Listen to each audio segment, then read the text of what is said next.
आज हम करने जा रहे हैं class 10th math chapter number 5 exercise 5.2 question number 12। इस क्वेश्चन में क्या कहा गया है कि two APs have same common difference, मतलब कि दो एपीज है उनका कॉमन डिफरेंस यानी डी जो है वो दोनों का सेम है, D1 is equal to D2 है। ठीक है, पहली वाली एपी का D1 ले लेते हैं और दूसरी वाली एपी के डी को D2 ले लेते हैं। ठीक है, और उन दोनों की 100 टर्म जो है उसका डिफरेंस जो है वो क्या है, हमारा 100 है। ठीक है, जो 100 टर्म है दोनों की, उन दोनों का डिफरेंस क्या है, 100 है। हमें इनकी 1000वीं टर्म जो है, 1000 टर्म जो है उसका डिफरेंस निकालना है। सबसे पहले हम क्या करेंगे, an वाला फॉर्मूला लिखेंगे। क्या फॉर्मूला हमारा, an is equal to a plus n minus 1 into d. ठीक है, फॉर्मूला लिख लिया। अब हमें पता है कि पहली वाली टर्म क्या है, पहली वाली एपी की अगर हम 100वीं टर्म ले तो ये क्या है, a100 is equal to a plus n हमें दिया हुआ है 100 है ना, माइनस 1 इंटू डी हमें नहीं दिया हुआ तो डी हो जाएगा, है ना। अब 100 में से 1 माइनस कर दिया तो हमारा a100 इज इक्वल टू क्या आ जाएगा, a प्लस 99d, यही आएगा, है ना। इसको हम क्या बोलते हैं, पहली एपी का a मान रहे हैं तो इसको a मान लेते हो, अगली वाली को b मान लेंगे। ठीक है ना, एक ही जगह। चलो ये आ गया हमारा, ये हमारी इक्वेशन 1 होगी। क्या हो गई, इक्वेशन 1।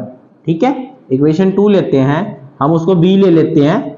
ठीक है, an को 100 इज इक्वल टू हमारा क्या है, a की जगह हम b ले रहे हैं क्योंकि सेकंड एपी है, प्लस 100 माइनस 1 क्योंकि उसकी भी 100वीं टर्म है, इंटू डी।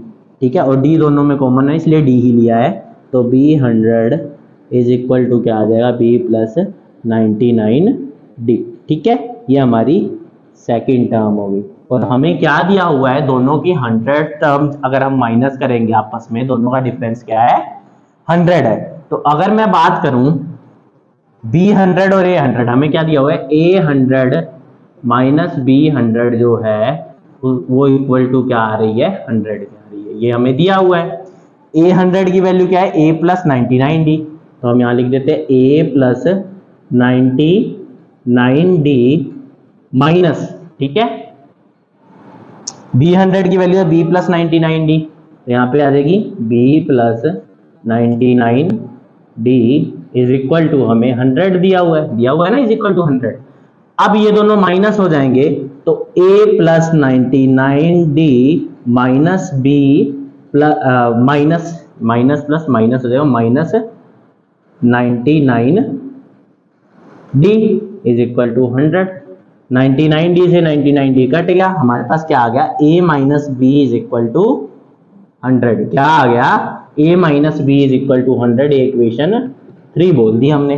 ठीक है, हमारे पास क्या है, a माइनस b किसके इक्वल है, 100 के इक्वल है ना।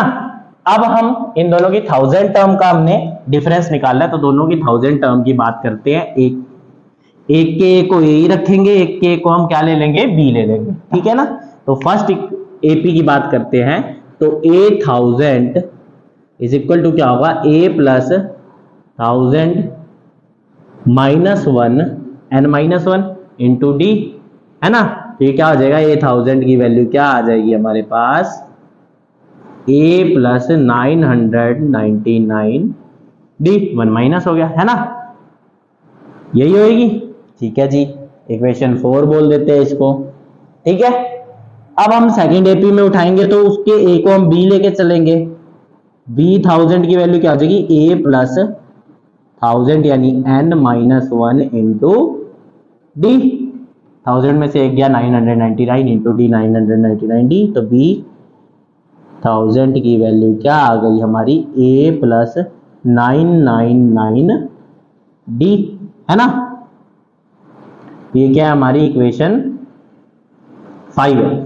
ठीक है, अब इक्वेशन 4 में से इक्वेशन 5 माइनस करते हैं। क्या करेंगे, इक्वेशन 4 में से इक्वेशन 5 को माइनस कर देंगे हम। ठीक है, तो चलो करते हैं। इक्वेशन 4 क्या है, a plus 999d minus a, अब सेकंड इक्वेशन क्या है, प्लस 999d, सॉरी यहाँ पे ये नहीं है, ये b है है ना, यहाँ पे बी लेके चलना था हमें, ताकि हमें फर्क पता चलता रहे कौन सी चीज कौन सी इक्वेशन के। सेकंड इक्वेशन क्या है, इसलिए इसको बी लेके चला है, बी माइनस 999 डी। ठीक है ना, क्योंकि बी 1000 बी प्लस 999 डी था तो हमने माइनस कर दिया। ठीक है, अब देखो ए प्लस 999 डी, यहाँ पे 999 है, ठीक है, माइनस बी भी माइनस का हो जाएगा, और यहाँ पे क्या है, यहाँ पे प्लस है, सॉरी, तो प्लस माइनस क्या हो जाएगा, माइनस हो जाएगा 999 डी। ठीक है, अब अगर देखें तो 999 डी, यहाँ पे प्लस क्या है, इधर माइनस क्या, दोनों कट गया, यहाँ क्या आ जाएगा a माइनस बी, है ना, और a माइनस बी किसके इक्वल है इक्वेशन 3 में, 100 के, तो यहाँ क्या आ गया, इज इक्वल टू 100, ब्रैकेट में हम लिख देंगे बाय इक्वेशन 3। ठीक है ना, बाय इक्वेशन 3 हमने क्या दिया, a माइनस बी 100 के इक्वल था, ये हमने इक्वेशन 3 में प्रूफ किया था, तो इन दोनों के 1000 टर्म का डिफरेंस भी आपस में क्या हो जाएगा, 100 हो जाएगा। ओके।